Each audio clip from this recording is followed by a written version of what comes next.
I've started my mixed media piece. I'm using a large palette, artist palette, and I've taken some modeling paste and some texture paste, which is kind of a sandy black sand grit, to create some texture on my flat canvas. But the first thing I did was I painted the edges of my canvas with the primary color I'm going to use, which I'm using a brown. That's my primary color. This is really good paint right here. A little bit expensive, but a little bit goes a long way. I have an applique here that I purchased off of eBay, a steampunk applique. It came in a cellophane pack of 2, like this, and I just glued it down like decoupage with some Elmer's glue. And you can see I've just created texture on this canvas with a palette knife, and that's going to take a while to dry before I start inlaying my pieces, my mixed media pieces. The first thing I'll do after this, though, is I'll paint my primary color all over this background, and then I'll add my appliques. I'm going to be using some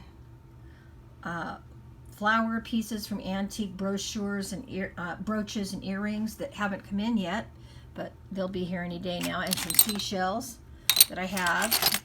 I started by going through my collection. I have a huge collection. This is just a small sampling of my mixed media stuff that I've collected. These are the primary pieces that'll go on it, the gears. I buy these things off of eBay. You can get them from China really cheap. You gotta wait a while for them to come in. I have boxes and boxes. This is nothing compared to what I have. Buttons and flowers and all kinds of things that I can put on here.